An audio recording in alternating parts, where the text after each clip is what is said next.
Hello everybody, welcome back to the channel. I hope you're all well. Today in the video we're going to be speaking about Alexander Isak as he turns up at the training ground today, but he did not train with the players.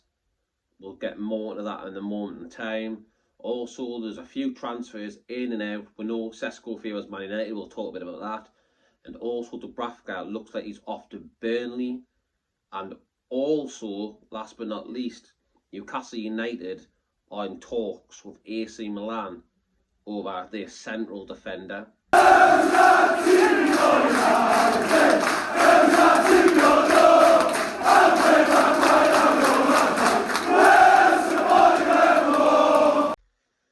So first of all, we're going to talk about the Isak and Sesko situation, what's going on.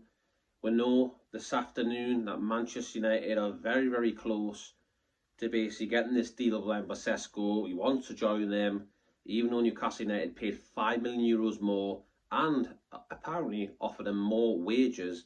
He's chose Manchester United. So it is what it is. You know, it has pissed me off. Everyone being linked with has always went to other clubs. It's been a stink of a transfer window. We need to turn this around. RB Leipzig have accepted Manchester United's offer for the 22-year-old. You know, so that player to me is on his way to Man United, so put that one to bed. He is going there. He has chose them over Newcastle. And there's another player lost, and I don't know where we turn from here. All I can say is I don't think we can't let Isak go now. We can't. Because the fact is, if we let Isak go and can't get replacement, we'll look weaker. We can't. So Isak's going to have to suck it up somehow and basically honour his 3-year contract, even stay for a year. Maybe the club will give him a pay rise, a release clause. It makes sense. But I just cannot see Alexander Isak want to play for the club again. So that's a proper mess. Will he go? Will he stay? We'll have to wait and see on that one. But yes, Sesko is off to Manchester United. It is what it is. To be honest, I only want players who want to play for the club. Yes, I would love Sesko. I'm not just saying this because I'm all like, oh, look at him now, he's all disheartened.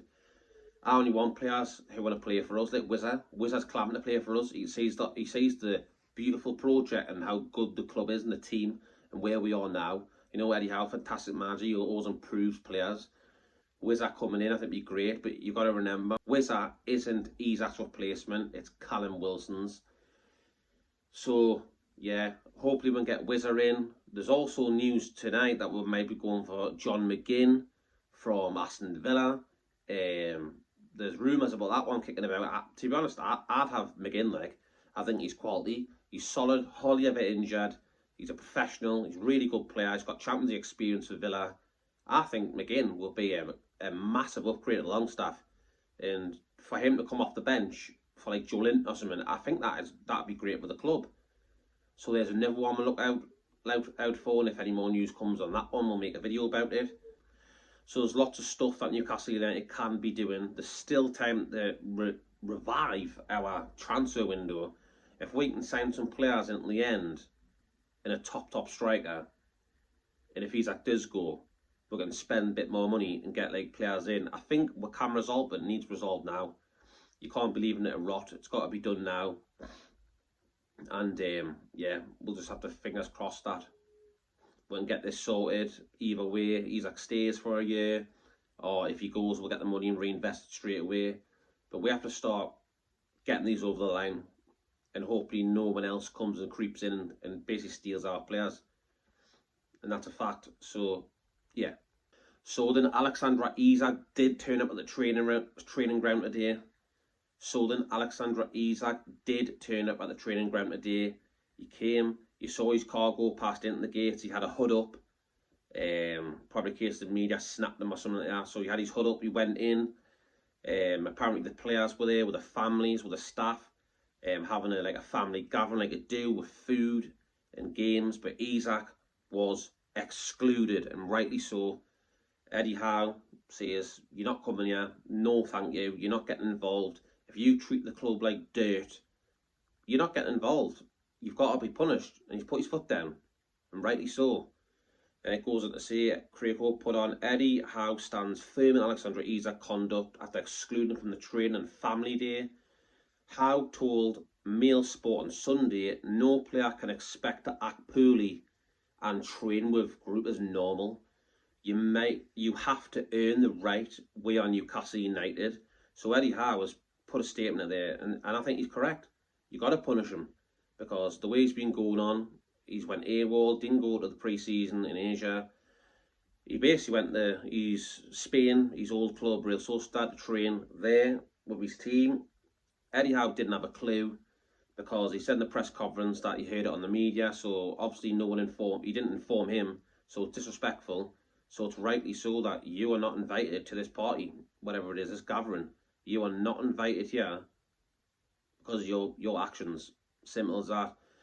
So yeah, Isak came in. Apparently the players left. Isak was there as what, on a bonding day with the families there to get the morale, keep it alive. No one's big on the club. We're going to be okay. We're going to have a good season. And Isak could only report to the training after they'd left. So he was there. Apparently he was there around about 4 this afternoon after the players left.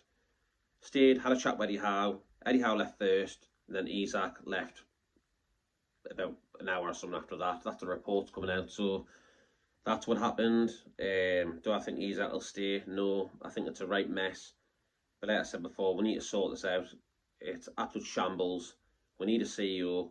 We need a director of football, sporting director. And I think the owner's going to have to bollock these people, because it's a mess. It's an absolute mess in the backroom staff.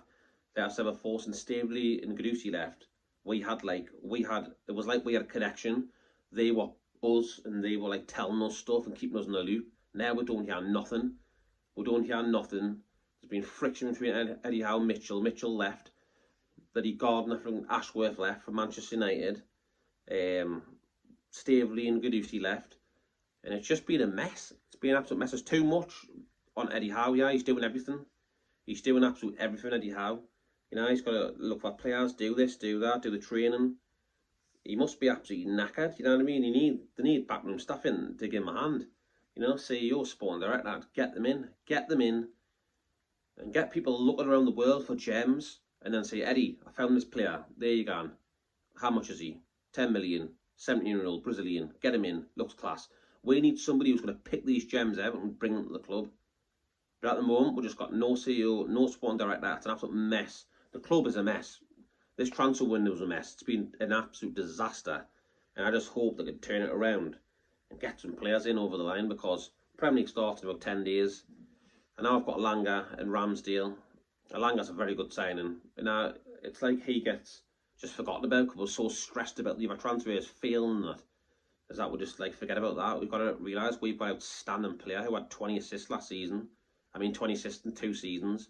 He was right top of the group. He was really, he had more than De Bruyne and stuff like that. So just shows what he can do. And I'm looking forward to seeing Langa ripping people apart on the right hand side. It's going to be great. And also Murphy as well. I can't just say that straight away, because Murphy did really well last season. So all we know, he might start Murphy start the season and Langa on the bench. We don't know. But yeah, moving on. So then Martin Dubravka is on his way to sign a permanent deal with Burnley. Yep, that's right, Burnley. He's going to Burnley. They need a goalkeeper. They sold Trafford to Manchester City. They think Dubravka's the perfect replacement. You know, we don't know what the valuation is. I hope it's around about 10 million. I know we bought him years ago for 4 million after we loaned him, and then we bought him after that, because I think our obligation to buy 4 million quid we got him for. It's an absolute bargain. And to be honest, Dubravka has been absolutely immense over the seasons. It's just that Pope came in, knocked him down a peg or two on the bench, went to Man United and loaned for a bit, came back, and yeah, he's just down the pecking order. And now I've got Ramsdale as well. He sees his time's up at the club, and I wish him all the best at Burnley. He's having his medical, been having his medical this afternoon, so that should be done tomorrow, maybe the next day. And yeah, I wish him all the best. Hope he signs a couple of year contract, has a good time. He'll play all the time for Burnley, but the number 1 goalkeeper, I'd have thought, since Trafford left. So he's going to get game time. He's going to be happy. And yeah, like I said there, I wish Dubravka all the best, because he's been here in some really difficult times as well. And he's been here and he's done well. And he's been a good servant with Newcastle United. So Yep, I wish him all the best at Burnley. Also, Odyssey's Vlachodimos, I think that's how we say it, the Greek goalkeeper, he's also been linked with Sevilla. So that's another one who will be out the door. You know, after we've got Pope, we've got Ramsdale, you know, we've got Ruddy, Gillespie. These two keepers will go out now because we need to. You can't have 6 goalkeepers, it's ridiculous. So these two are going out. I think it's good business. Getting rid of some dead wood, get them out, basically recoup the money and the wages, put it on somebody else, and yeah, put it in the transfer kitty. So they're now moving on. Newcastle United tonight. It's been breaking news on social media that Newcastle are close to agreeing a deal for Malick Thiaw, the AC Milan centre-back, the German international. You know, I think he's 6'4". I think he's 22 years of age. I thought he's 24, but he's 22 apparently. Young, and apparently the rumours all only want 30 million euros. So we've been watching him for a couple of years now. I think he'd be a good signing as well. But we'll have to see where this one goes, because we're always interested in people, then it never materialises because all the people have just went to their clubs. It's been frustrating. But this one I think can get done. I think this can get done, and I think this will be a really good sign. A young centre-back after we've got Shaw, Burn, very old, you know, in the 30s and stuff. So I think there's 3 of our centre-backs with a combined age of 99. So to get a young, up-and-coming talent in who's going to get better and better under Eddie Howe, I think this could be a very good signing. And it's a basic position we need filled. After Mark Gahey wasn't successful, we bidded massive money for him. In the last transfer window, just getting messed around by Parish, wanted 80-90 million. We're not going to do that. He pissed around. Rumours are Liverpool sniffing around Gay as well, won't be surprised. So this young German kid from AC Milan, Malick Thiaw, I think it'll be a good bit of business for us, especially 30 million euros if that's true. That's like 20 million, 25 million maybe, at a push. So I think that'll be a great bit of business. Not much of a risk, is it? That much money. It's not like you're paying 70 million for somebody who's now playing the Premier League for. So I think it'll be a risk well worth. And I think that this could be a very, very clever and good signing for Newcastle United. So let me know in the comment section what do you think about the Isak situation, and what do you think about Sesko going to Man United, because it looks like it's happening. Let me know below. And also Dubravka going to Burnley, and Newcastle being linked with a centre-off, AC Milan centre-off. Let me know in the comment section what you think about these deals. Please hit a like if you enjoyed this video, and subscribe. That'd be great. Thank you very much, everyone. Enjoy the rest of your night, and I'll see you on the next one.